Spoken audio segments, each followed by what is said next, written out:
कही, अगर यहाँ भिंड की जीजियों ने सुनी होगी तो उनके स्मरण में होगा। बेलपत्री का पत्ता बेलपत्री के वृक्ष से तोड़ लो, उतार लो, मना नहीं है। तुलसी का दल तुलसी के पौधे से उतार लो, मना नहीं है। पीपल का पत्ता पीपल के वृक्ष से उतार लो, मना नहीं है। आंवले का पत्ता आंवले का फल वृक्ष से उतार लो, मना नहीं है। पर इतना शिव महापुराण की कथा कहती है कि बेलपत्री का वृक्ष की डाली नहीं टूटना चाहिए, आंवले के वृक्ष की डाली नहीं टूटना चाहिए, तुलसी के पौधे की डाली नहीं टूटना चाहिए। ये डाली अगर टूटती है तो जीव कितना भी दान करा हो, कितना भी पुण्य करा हो, कितना भी सत्कर्म करा हो, वो सब व्यर्थ चले जाता है, उसका कोई फल नहीं है। आपको अगर बेलपत्र की जरूरत है, आप बेलपत्र लिए और बेलपत्र की आपको जरूरत है, आप डाली में से बेलपत्र तोड़ो ना, डाली क्यों तोड़ना, आप उस बेलपत्र का प्रयोग करो। शंभु शरणे पड़ी मांगू घड़ी रे घड़ी, दुख काटो दया करी दर्शन। आपको जरूरत है, आप ले बेलपत्री का पत्ता। एक बेलपत्री के पत्ते में क्या औषधि है, जिस दिन आप जान जाओगे उस दिन बेलपत्री के पेड़ को कभी नहीं तोड़ोगे। हाँ, बेलपत्री का वृक्ष सूख गया, हरा नहीं रहा, पत्ते नहीं है, हरापन नहीं है, पूरा सूख गया।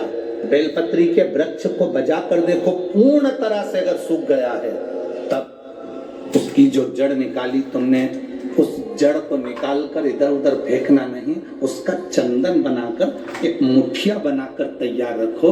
और जब तुम्हारे जीवन में तुम्हें लगे कि हरे वृक्ष को नहीं काटना, हरे वृक्ष को बेकार नहीं करना, जो बेलपत्री का वृक्ष सूख गया हो, जो पत्ती नहीं आ रही, फल नहीं आ रहा है, पूरा सूख गया, उसको तुमने बजा कर देख लिया कि बेलपत्री का वृक्ष पूर्ण तरह से सूख चुका है, ये किसी काम का नहीं है, थोड़े समय के बाद लोग इसे काट लेंगे, उसमें पत्ती नहीं आती, फल नहीं आता, पूरा सूख गया है, उसमें ना पत्ती है ना फल है, अर्धंगा है, बिल्कुल खाली। उस बेलपत्री के वृक्ष की जड़ को, उस तने को, उसको निकाल लो और उसकी एक अच्छी मुठिया बनाकर तैयार है। उस मुठिया को तुम्हारा मन पड़े, जिस दिन तुम्हारे पास में चंदन घिसने का सिलबट्टा हो, उस पर घिस कर उस चंदन को एकत्रित कर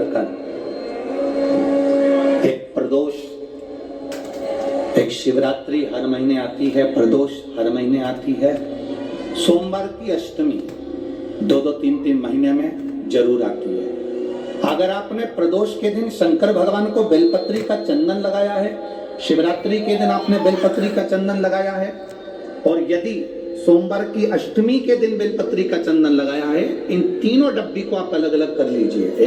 एक डब्बी रख लो आपके पास में कि मैंने सोमवार की अष्टमी के दिन बाबा को चंदन का लेपन करा है और बेलपत्री का चंदन लगाया है। तो चंदन को निकालकर शिवलिंग में से निकालकर एक डब्बी में भर कर रख लीजिए, या तो कोई प्लेट में उसको सुखा लो, प्लेट में सुखा लो उसको, और प्लेट में सुखा लो उसको, और या तो गोली बनाकर उसकी गोली बनाकर रख लो। दूसरा, प्रदोष के दिन बाबा को जो तुमने बेलपत्री का चंदन लगाया, परंतु याद रखना हरे वृक्ष की डंडी को नहीं सुखाना है, सूखा हुआ वृक्ष।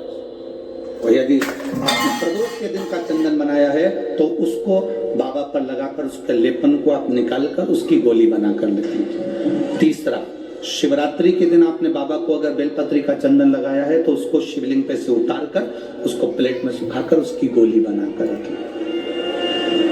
अब प्रयोग करिएगा, कभी मौका मिल जाए तो प्रयोग कर कर देखिएगा। शरीर में कहीं पर भी गांठ पड़ गई हो और डॉक्टर कह रहा है कि इसका ऑपरेशन जरूरी है, तो प्रदोष के दिन जो आपने बाबा के ऊपर बेलपत्री की जड़ का जो चंदन का लेपन करा है और उसकी जो गोली बनाई है, उसको 15 दिन तक रोज एक गोली पानी से निकलना प्रारंभ करो।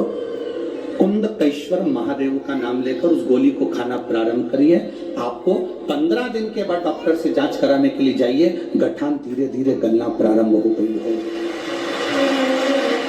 गांठ धीरे धीरे गल रही है, उसका फल मिलता है। प्रदोष वाली बेलपत्र का, चंदन का जो गोली तुमने बनाई उसका फल तुम्हें मिलेगा।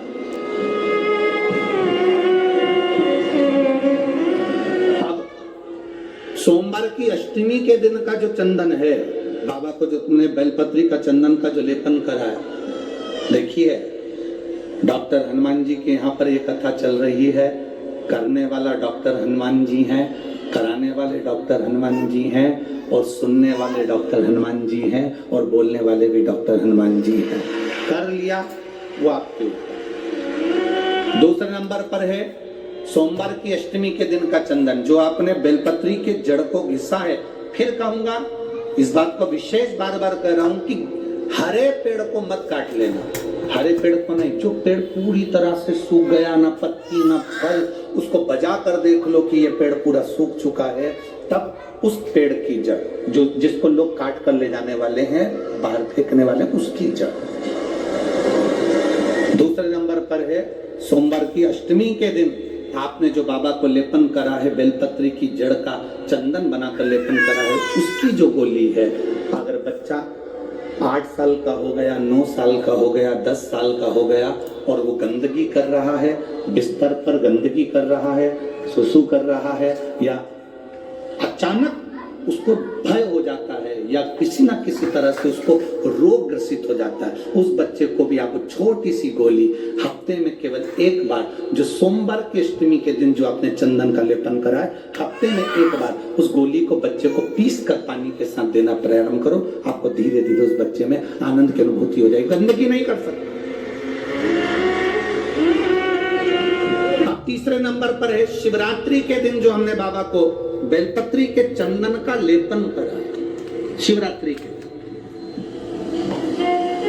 के दिन हमने बाबा को जो बेलपत्री का चंदन का लेपन करा, उस चंदन की गोली, कभी डॉक्टर कह दे कि तुम्हारे रीढ़ की हड्डी में गैप हो गया है, तुम्हारी पीछे की जो रीढ़ की हड्डी उसमें गैप हो गया है, या आपकी जो हड्डियां हैं वो कमजोर हो गई हैं, या घुटने की हड्डी कमजोर हो गई है, कुर्सी पर बैठना पड़ रहा है, तो उस समय पर हफ्ते में 2 बार जो तुमने शिवरात्रि के दिन बाबा को चंदन का लेपन करा, उसकी जो गोली बनाई, वो हफ्ते में 2 बार आप उस बेलपत्री के चंदन की गोली को लेना प्रारंभ करो। रीढ़ की हड्डी में जो गैप होगा वो भराना प्रारंभ हो जाएगा।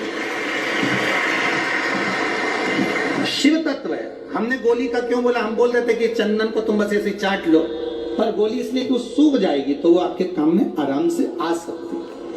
सूख नहीं, चंदन का तो चंदन का सूख। महाराज बोल बम का नारा है, सारी समस्या का हल शिव की भक्ति हमारा